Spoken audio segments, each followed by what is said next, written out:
Steve Ditko drew the entire Spider-Man high school era, but leaves 8 issues into the university one. Hence why I kept mainly referencing his work in the film essays, because they all share that same period of time. Ditko, compared to John Romita, was way more involved in the creative process, and in fact left due to disagreeing with Norman being Green Goblin. I've heard the Green Goblin story too, that he didn't want the Green Goblin to be Norman because he felt it was, you know, what are the chances that your arch nemesis is your best friend's father? Afterwards, the comics noticeably got way more political, and Stan's characterization of Peter Parker doesn't actually radically differ. He's still the same old happy-go-lucky trickster with bad luck and a bad temper. In fact, in the final Ditko issues, there's even more characters talking about how hot he is all the time. If you damaged my profile, remember me? I'm green. However, when John Romita came on board, he drew Peter Parker so stupefyingly handsome that it's like looking into the sun. And for some reason, when I take over a book, all my heroes are handsome.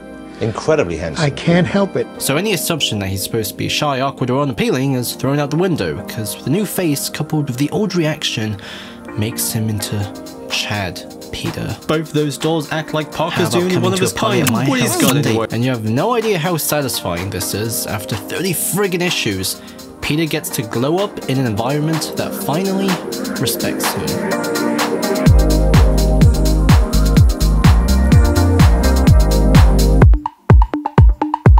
In adaptations, there's a tendency to include MJ and Harry in Peter Parker's early teen life. However, in Stan's original run, they were actually introduced in university because leaving high school represented a total reset. New rules, new people, and a new cast for being Spider-Man, where all that Peter Parker took for granted is gone. At Freshers Week, he's too busy to respond to his new peers, so he gets a reputation for being a loner, as opposed to, oh, it's just Peter being Peter, you know, making fun of Flash and all that. As a result, new characters like Harry and Gwen ironically begin to fall into the same roles as Flash and Liz, as they ostracize Peter, the rival/bully, and the pretty blonde who fancies Peter and constantly rejects Flash. However, this time, without any stigmatized history following Parker, he's actually able to overwrite it. In issue 39, Peter, despite being used to Harry being a dick to him, extends out his hand. Parker's a funny guy. After all the needling he's taken from him, there he is talking to Harry like a Dutch uncle. He's either a real weak sister or a lot more man than we ever thought he was. Peter even stops beating up Ned and lets him and Betty be together, while seeing her as a sister now. University Chad Peter shows how much Spider-Man had changed him. The kid who was confident but unrecognized, therefore sought attention and importance until it led to the death of his uncle, became a charismatic trickster who didn't need anyone's approval and tried his best to reach the standards set by himself and other superheroes, is now at his final form. The manly, mature, and independent sex machine. You know that dinky little motorcycle in Spider-Man 2 that totally emasculated Tobey's Peter Parker? Proper Peter Parker has a massive, sexy motorbike that makes everyone fall in love with him, and he confidently shows it off. How'd you like it, Gwen? A knockout, Pete! And where Skinny Pete can charm Betty Brant into dating him, Chad Peter engages in unofficial relationships with both Gwen and MJ at the same time. String Bean Peter Parker will wallow in despair when Aunt May is ill, while needing another person to re-inspire him. Chad Peter will just get more fucking pissed off. Being Spider-Man raised Peter Parker upwards, so he's less like an incel, while also keeping him humble because his responsibility also estranges him and often disappoints those around him. But as long as his priorities never shift, his strength never leaves. He's used to sacrifice, and for a kid learning to stop being a jerk, it's an important pilgrimage. So how do you break him now? The answer is, you make Peter Parker doubt himself. Spider-Man No More is extremely memorable because now that Peter Parker is all built up, it slyly takes a planted idea from the very beginning to tear them all down, like when you ate something bad on a train and finally get it out with torpedo diarrhea when you're home. Peter Parker's biggest enemy from high school were the voices of the world's ignorance. In the very first issue, Peter considers becoming the very villain JJ calls him. Spider-Man wears a mask because he doesn't want to be identified as a teenage delinquent, therefore dragging Aunt May down too. Therefore, like Stanley's other creations, Spider-Man explores how alienating and lonely it can be living as someone that's young, in a world controlled by an old establishment that doesn't understand you nor want to. This is why JJ is the most consistent antagonist force without these stories. He's a terror Peter Parker can't fight, but must protect himself from. Issue 50 sets this bomb off, where after stopping a bank robbery, Spider-Man is still feared. In his private life, Peter Parker is too late for everyone, and all he hears is JJ on TV who argues Spider-Man's intentions aren't sincere. Because he's really an egomaniac, a neurotic troublemaker, flaunting his power before the ordinary citizens whom he despises. And Peter actually believes him this time. As a result, Peter Parker quits and tries to enjoy his life, but discovers actually everyone didn't have time for him anyways. Spider-Man didn't ruin him, it made him better. And as Kingpin is introduced and tears the city down, becoming one of the main villains for the rest of the run, Peter reconnects with Uncle Ben.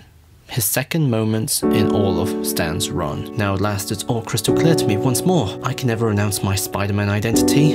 I can never fail to use the powers which a mysterious destiny has seen fit to give me. No matter how unbearable the burden may be, no matter how great my personal sacrifice, I can never permit one innocent being to come to harm because Spider-Man failed to act, and I swear that I never will. This is why, as much as I love Spider-Man 2, I find the dream car scene slightly offensive, because Uncle Ben's purpose isn't supposed to coerce Peter Parker into being Spider-Man. Uncle Ben is supposed to support Peter's conclusion to be Spider-Man. He's a memory that reminds Peter to take ownership of his own truth, because within his guilty memory is a humbling, clear sense of purpose that feels more real than the easy words of an ignorant world. After 30 issues of Peter being Spider-Man by following the examples of his superhero peers, Uncle Ben is the force that tells him to keep going. That he's on the right track. A more respectful version of that scene from Spider-Man 2 would be to move it after Aunt May's speech and Peter retakes his uncle's hand after realizing he's not obligatorily living his uncle's dream, his uncle is living through his. Because that's Spider-Man No More's heart. Sometimes the most responsible action isn't to answer everyone else's, like JJ, but answer yourself. Anyways, I still love Spider-Man 2. Peter Parker's renewed confidence also makes his already pretty bad temper more prevalent now, especially during the final third of Stan's run. Right now, 3 issues after No More, it's established through Dark Arc and the Nullifier 4-part story. Octavius fucking rents a room at Aunt May's place, and Peter Parker isn't in despair, but angry! When Aunt May sees Spider-Man fighting Arc, she faints, which makes him even more pissed. But now he'll learn how cursed Spider-Man can be. I'll show him what strength really is. At the hospital, Peter gets even more pissed. MJ even notices. Wow, simmer down, son. You don't want to strain yourself. When Spider-Man gets amnesia from the Nullifier and is brought to Arc space, he must hold his unconscious anger in. Even though I can't remember, even though I don't really know you, every instinct within me wants to smash out, to strike, to destroy you! After being manipulated into robbing something, Arc wants to dispose of Spidey, but he's too pissed off to break. Eventually, the army arrives. Spidey escapes. The amnesiac Spider-Man also gets treated rather kindly because of an introduction of a new character, Gwen's father, Captain Stacy, a man who bites back at JJ. Never mind that, all I care about is my own son letting that masked murderer go scot-free. There's no proof that he's ever murdered anyone, Jameson. When he gets brainwashed by Kingpin and gets Peter Parker into trouble, causing Gwen to be mad at him, he eventually reveals the truth, which immediately reconciles them, as opposed to just letting the drama drag out like usual. And in one of my favorites, issue 65, The Impossible Escape, Spider-Man, after being injured, everyone, including JJ, wants to unmask him. But Captain Stacy steps in. Spidey's thrown into prison. His mask is kept on to ensure the case isn't botched by an intrusion of his rights. The inmates kidnaps Captain Stacy. Spidey, who's still injured, joins them by pretending he doesn't care. And that's by, I'm not joking, beating up a criminal who's completely helpless while Captain Stacy is like almost about to be killed. It is cool. However, afterwards, Spider-Man beats everyone up when the opportunity opens up, and Captain Stacy's like, fuck yeah. Look, it's all over. Captain Stacy, are you alright? Luckily I am. Thanks to Spider-Man. Spider-Man? But he's a fugitive. Perhaps, but that doesn't alter the facts. Because of him, the jailbreak was foiled and I stand before you unharmed. Oh my. Unless you've read all these comics in sequence, you have no idea how cathartic Captain Stacy's presence is, because he subtly restabilizes the entire balance of the world. There's a base level of brightness for Peter Parker's life now, like the sun rising after a storm. Here's an adult who actually cares and look after him.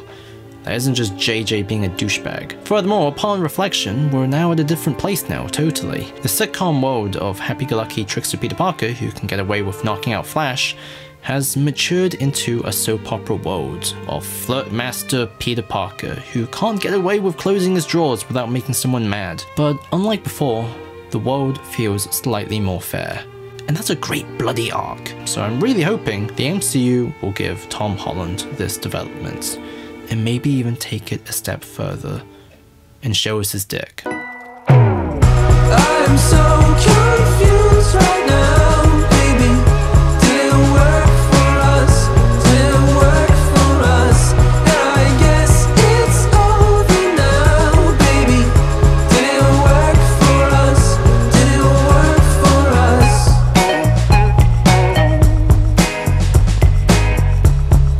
Alright, so this was a video I've been planning to make for ages, but had been putting it off because the first one was so time consuming. However, now that I've completely planned out season 3 of these Spider-Man essays, I realized I had to finish the Stan Lee's retrospective as soon as possible, especially now that I'm planning to do more than just superhero stuff on this channel. Unfortunately, when I started working, I realized this was way easier than I thought, and did everything in like 2 days because all the notes I took were so detailed that Stan's work basically spoke for itself. So I could have gotten this done way back and not make everything look so weird. So here's a tip. You want to make a video essay, but it seems really hard. Yeah, no, it's shamefully easy. Lay my troubles to rest, blow the smoke